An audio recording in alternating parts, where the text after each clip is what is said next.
अस्सलामुअलैकुम dear students, welcome to online class 10 की chemistry में आज हम यूनिट 10 के topic neutralisation reaction and salts के बारे में पढ़ेंगे। न्यूट्रलाइजेशन रिएक्शंस क्या होते हैं, सबसे पहले इसको डिफाइन करते हैं। The chemical reaction in which an acid and base react with each other to form salt and water. जब एसिड और बेस आपस में केमिकल रिएक्शन करते हैं और उनके रिजल्ट में सॉल्ट एंड वाटर बनता है तो ऐसे केमिकल रिएक्शन को न्यूट्रलाइजेशन रिएक्शन कहा जाता है। फॉर एग्जांपल, जब हमारे पास एसिड और बेस यानी कि HCl और सोडियम हाइड्रोक्साइड केमिकली रिएक्शन करते हैं तो इनके रिजल्ट में सोडियम क्लोराइड एंड वाटर बनाते हैं। सोडियम क्लोराइड जो है हमारे पास एक सॉल्ट है, टेबल सॉल्ट है, जो कि घर में खाने वगैरह में इस्तेमाल होता है। तो जब एसिड और बेस केमिकली रिएक्शन करते हैं तो एसिड तो सॉल्ट एंड वाटर बनाते हैं। इस केमिकल रिएक्शन को न्यूट्रलाइजेशन रिएक्शन कहा जाता है। न्यूट्रलाइजेशन रिएक्शन में जो एसिड एंड बेस का जो केमिकल रिएक्शन है वो डायरेक्टली नहीं होता, यानी कि पहले हम क्या करते हैं, पहले हम एसिड और बेस का अलग अलग एक्वा सोल्यूशन प्रिपेयर करते हैं। एक्वा सोल्यूशन हम कैसे प्रिपेयर करते हैं, एसिड यानी कि HCl को हम वाटर में डिज़ोल्व करते हैं, इसी तरह बेस यानी कि सोडियम हाइड्रोक्साइड को हम वाटर में डिज़ोल्व करते हैं। जब हम HCl को वाटर में डिज़ोल्व करते हैं तो वो आयोनाइज होकर हमें H+ ion and Cl- ion देते हैं। सिमिलरली सोडियम हाइड्रोक्साइड भी जो है वो एक्वा सोल्यूशन में आयोनाइज होकर Na+ ion and OH- ion देते हैं। इसके बाद क्या किया जाता है, इसके बाद इन दो सोल्यूशन को मिक्स किया जाता है। अब इस रिएक्शन मिक्सचर में हमारे पास क्या क्या मौजूद है, इस रिएक्शन मिक्सचर में हमारे पास sodium ion, hydroxide ion, H+ ion and chloride ion मौजूद है। जब हम इस सोल्यूशन को मिक्स करेंगे तो इसके बाद रिएक्शन होगा। रिएक्शन में क्या होगा कि H+ आयन OH- आयन के साथ कंबाइन होके वाटर मॉलिक्यूल देगा, जबकि जो Na+ आयन और Cl- आयन है वो रिएक्शन के बोथ साइड पे आयोनिक फॉर्म में अपीयर होंगे, यानी कि वो रिएक्शन में पार्टिसिपेट नहीं करेंगे। चूँकि ये रिएक्शन में पार्टिसिपेट नहीं करें, आयोनिक फॉर्म में ही रहेंगे, इसलिए इनको स्पेक्टेटर आयन बोला जाता है। तो हमारे पास नेट न्यूट्रलाइजेशन रिएक्शन क्या है, नेट न्यूट्रलाइजेशन रिएक्शन वो है जिसमें H+ आयन OH- आयन के साथ कंबाइन होकर वाटर मॉलिक्यूल दे। तो इस इक्वेशन के बेस पे हम न्यूट्रलाइजेशन रिएक्शन को इस तरह भी डिफाइन कर सकते हैं कि in aqueous solution hydrogen ion combine with the hydroxide ion to give water molecule. Water molecule की प्रेजेंस में Na+ और Cl- कंबाइन नहीं होंगे, वो रिएक्शन नहीं करेंगे। अगर हम इस सोल्यूशन को एवोपोरेट करें, यानी कि इसको हीट करें और इससे वाटर मॉलिक्यूल को एवोपोरेट करें तो क्या होगा, वाटर मॉलिक्यूल की एवोपोरेशन के बाद Na+ आयन और Cl- आयन कंबाइन होकर सॉल्ट देंगे। अब पढ़ते हैं सॉल्ट्स क्या चीज़ है। तो जैसे हमने न्यूट्रलाइजेशन रिएक्शन में पढ़ा कि जब एसिड और बेस कंबाइन होते हैं तो वो क्या बनाते हैं, वो सॉल्ट एंड वाटर बनाते हैं। तो सॉल्ट्स को हम डिफाइन कर सकते हैं, a compound form due to the neutralisation reaction of an acid and base is called salt. ऐसे कंपाउंड जो एसिड और बेस के न्यूट्रलाइजेशन रिएक्शन के रिजल्ट में बने उनको कहा जाता है सॉल्ट। अब ये सॉल्ट हमारे पास किस चीज़ से कंपोज किए गए हैं, कंपोजिशन ऑफ सॉल्ट्स को देखने के लिए हम एग्जाम्पल की तरफ जाते हैं। हमारे पास एग्जाम्पल में है HCl एंड सोडियम हाइड्रोक्साइड, जब ये कंबाइन होंगे तो देंगे NaCl एंड वाटर। पहले हम HCl की कंपोजिशन की तरफ देखते हैं। स्टूडेंट्स हमेशा याद रखें कि हमारे पास कोई भी कंपाउंड हो, उनमें जो लेफ़्ट साइड में मौजूद होते हैं वो कैटाइन होते हैं, यानी कि उन पे पॉजिटिव चार्ज होता है। इसी तरह जो राइट साइड में मौजूद होते हैं वो एनाइन होते हैं, यानी कि उन पे नेगेटिव चार्ज होता है। तो HCl में हाइड्रोजन पे है पॉजिटिव चार्ज और क्लोरीन पे है नेगेटिव चार्ज। इसी तरह सोडियम हाइड्रोक्साइड में सोडियम पे है पॉजिटिव चार्ज और OH पे है नेगेटिव चार्ज माइनस साइन। ये दो जब आपस में रिएक्शन करेंगे तो हाइड्रोजन क्लोराइड का जो H+ आयन है उसकी जगह आ जाएगा सोडियम आयन, तो बन जाएगा NaCl एंड वाटर। अब NaCl में Na जो है वो पॉजिटिव चार्ज है और Cl जो है नेगेटिव चार्ज है, तो हम कह सकते हैं कि सॉल्ट जो है consist of positive charge and negative charge. अब ये पॉजिटिव चार्ज कहाँ से आता है और नेगेटिव चार्ज कहाँ से आता है, पॉजिटिव चार्ज जो है वो बेस से आता है, यानी कि मेटल जो है वो बेस से आता है, और जो नॉन मेटल है जो नेगेटिव चार्ज है वो एसिड से आएगा। तो salts consist of positive and negative charge.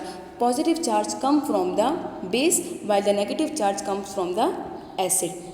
हमारे पास साल्ट्स की डिफरेंट एग्जांपल है जिसमें sodium chloride, silver bromide, potassium sulphate and ferric phosphate शामिल हैं। स्टूडेंट्स, इसके बाद हम टाइप्स ऑफ सॉल्ट्स के बारे में पढ़ते हैं कि हमारे पास सॉल्ट्स की कितनी टाइप्स है। सॉल्ट जो है वो हमारे पास 2 टाइप्स के होते हैं। एक होते हैं सॉल्युबल सॉल्ट्स और एक होते हैं इनसॉल्युबल सॉल्ट्स। नाम से जाहिर है कि सॉल्युबल सॉल्ट्स कौन से होंगे। सॉल्युबल सॉल्ट्स वो होंगे जो कि वाटर में डिज़ोल्व हों। इनसॉल्युबल सॉल्ट्स क्या होंगे। इनसॉल्युबल सॉल्ट्स वो होंगी जो कि वाटर में डिज़ोल्व ना हों। हम इन दोनों सॉल्ट्स के प्रिपरेशन मेथड पढ़ते हैं। सबसे पहले हम पढ़ते हैं preparation of soluble salt. Soluble salt को डिफरेंट मेथड से प्रिपेयर किया जाता है, लेकिन इन मेथड में एक चीज़ कॉमन है, वो ये है कि इन सब मेथड में एसिड का जो H+ आयन होगा वो रिप्लेस होगा बाय द मेटल आयन। यानी कि इन सब मेथड में एसिड का रिएक्शन होगा विद द डिफरेंट रिएक्टेंट। उन सब में क्या होगा, एसिड का जो H+ आयन होगा उसकी जगह कोई भी मेटल आयन आएगा। पहला हमारे पास रिएक्शन है by the action of an acid and a metal. जब एसिड जो है किसी भी एक्टिव मेटल के साथ, यानी कि ऐसे मेटल के साथ जो कि आसानी से हाइड्रोजन को रिप्लेस करे, रिएक्शन करेगा तो वो क्या बनाएगा, वो salt and hydrogen gas release करेगा।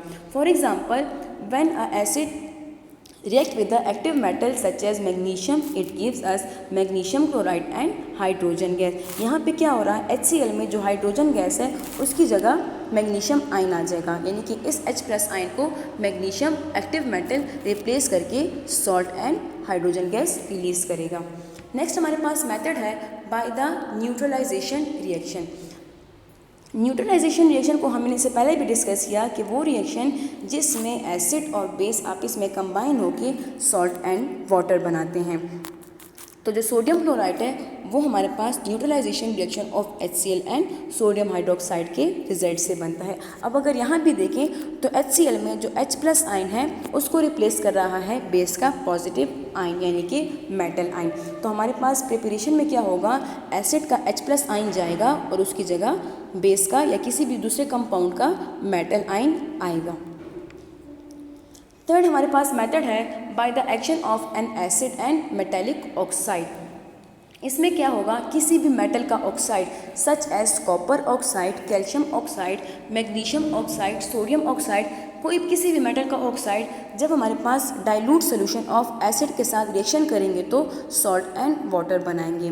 For example, when the dilute solution of sulfuric acid react with metallic oxide such as calcium oxide, it gives calcium sulfate and water। अब यहाँ पे भी क्या हो रहा है, एसिड का जो H+ आयन है उसको रिप्लेस कर रहा है मेटल। Ca मेटल है तो Ca क्या करेगा, ये H को रिप्लेस कर देगा, कैल्शियम सल्फेट जो कि एक सॉल्ट है वो बनाएगा और साथ में वाटर मॉलिक्यूल भी रिलीज करेगा। फोर्थ हमारे पास मेथड है by the action of an acid and carbonate. अब कार्बोनेट क्या होते हैं, कार्बोनेट हमारे पास CO3 के कंपाउंड होते हैं और बाइकार्बोनेट क्या होते हैं, बाइकार्बोनेट HCO3 के कंपाउंड होते हैं। तो जब किसी भी मेटल का कार्बोनेट या बाइकार्बोनेट, यानी कि सोडियम कार्बोनेट, सोडियम हमारे पास मेटल है, या फिर मेटालिक बाइकार्बोनेट यानी कि sodium bicarbonate dilute solution of acid के साथ रिएक्शन करेंगे तो वो क्या बनाएंगे, वो सॉल्ट एंड वाटर बनाएंगे। इसके साथ साथ water molecule and CO2 gas भी रिलीज होगी। स्टूडेंट्स हमेशा याद रखिए कि हमारे पास जितने भी कार्बोनेटिंग कंपाउंड होते हैं जब वो केमिकल रिएक्शन करते हैं तो उसके रिजल्ट में CO2 गैस ज़रूर रिलीज़ होगी। यहाँ पे क्या होगा, HCl सोडियम कार्बोनेट के साथ कंबाइन होकर sodium chloride, water and carbon dioxide gas release करेगा। यहाँ भी वही प्रोसेस है कि एसिड का H+ आयन रिप्लेस होगा by the metal of the carbonate, यानी कि कार्बोनेट का मेटल आ जाएगा H की जगह और हमारे पास सोडियम क्लोराइड बनाएगा, वाटर बनाएगा एंड कार्बन डाइऑक्साइड गैस भी रिलीज़ करेगा। इसी तरह जब हाइड्रोजन क्लोराइड का डाइल्यूट सोल्यूशन सोडियम बाइकार्बोनेट के साथ कंबाइन होता है तो NaCl water and carbon dioxide gas release करता है। अब हम बढ़ते हैं प्रिपरेशन ऑफ इनसॉल्युबल सॉल्ट की तरफ।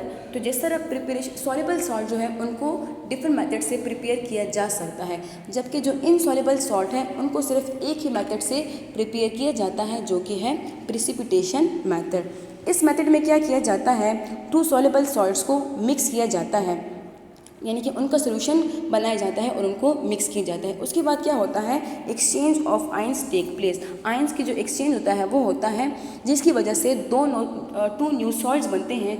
उनमें जो एक सॉल्ट होगा वो सॉल्युबल होगा और जो एक होगा वो इनसॉल्युबल होगा। जो सॉल्युबल सॉल्ट होगा वो सॉल्युबल होगा वाटर में, जबकि जो इनसॉल्युबल सॉल्ट है वो सोल्यूशन मिक्सचर में प्रेसिपिटेट की फॉर्म में बॉटम में बैठ जाएगा, जिसको हम फिल्ट्रेशन के थ्रू सेपरेट कर सकते हैं।